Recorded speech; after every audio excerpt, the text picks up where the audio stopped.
నమస్కారం అండి. నా పేరు వెంకట నరసమ్మ. నేను హైదరాబాద్‌లోనే ఉంటాను. మేము ఫస్ట్ ధ్యానం అయితే పీఎంసీలో నేర్చుకున్నాం. కానీ గుడాకేశ ధ్యానం ప్రభు సార్ దగ్గరకొచ్చినాకనే తెలిసింది. గుడాకేశ గురించి ఇంతకాలము రెంటెడ్ హౌస్‌లోనే వర్క్‌షాప్స్ పెట్టేవారు. కానీ మా అందరి అదృష్టం అయితేనేమి, యూనివర్స్ కోరుకున్నదని అయితేనేమి, ఒక మహానుభావుడి చేతితో ఈ గుడాకేశ గుహాలయాన్ని నిర్మించారు. ఇది ఎంత బావుందంటే ఫుల్ ఎనర్జిటిక్, అంతే కాకుండా దీని నిండా ప్రేమ అంతా కురిసిపోతుందన్నట్టు. యూనివర్స్ నుంచి ఎనర్జీ ఎలా కురుస్తుందో ప్రభు సార్ నుంచి ప్రేమ అలా కురుస్తుంది. నా ఉద్దేశంలో గుడాకేశ గుహాలయం కాదు, ఇది ఒక దేవాలయం. ప్రబోధ్ సార్ హృదయాలయం.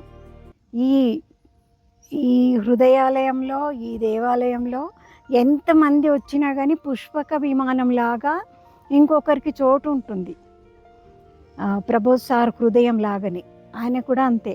ప్రతి వాళ్ళకి స్వీయ ప్రేమ ఎంత అంటే అది చెప్పలేం మాటలతో, అంత ప్రేమను పంచుతారు.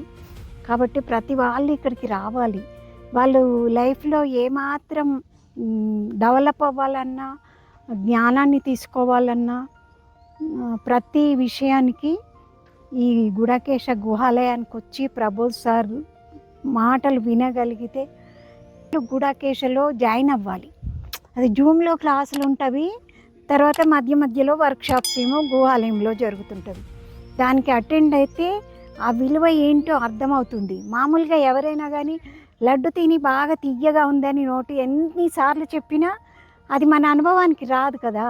మనం తిన్నప్పుడే దాని రుచి తెలిసినట్టు గుహాలయానికి వచ్చి ప్రబోధ్ సార్ మాటలు విన్నప్పుడే మీకు ఈ విలువ కానీ ఈ ఇదంతా ఇక్కడ ఉండాల్సిన చేయాల్సిన పనులు అన్నీ తెలిసిపోతాయి.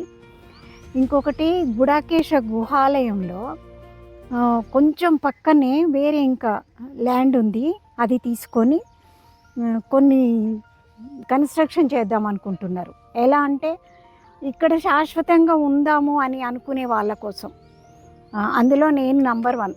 ముందు నేను ప్రపోజ్ చేశాను, అంటే నాకు ఇక్కడే ఉండాలనిపిస్తుంది అని. అంటే నాకు అంత బాగా నచ్చింది. ఇంకొకటి, బాధ్యతలు, బరువులు అలాంటివన్నీ జరిగిపోయినాయి. అంటే నేను కూడా శాశ్వతంగా ఇక్కడే ఉండాలని ఒక ఆలోచనతో ఉన్నాను.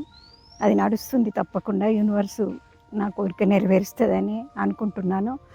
ఇంకా ప్రతి వాళ్ళు గుడాకేశ గుహాలయానికి వచ్చి ఈ వాతావరణాన్ని ఎంజాయ్ చేసి ఇక్కడున్న జ్ఞానాన్ని స్వీకరించి ప్రబోధ్ సార్ ప్రేమను అనుభవించి వెళ్ళాలని మనవి. నమస్కారం.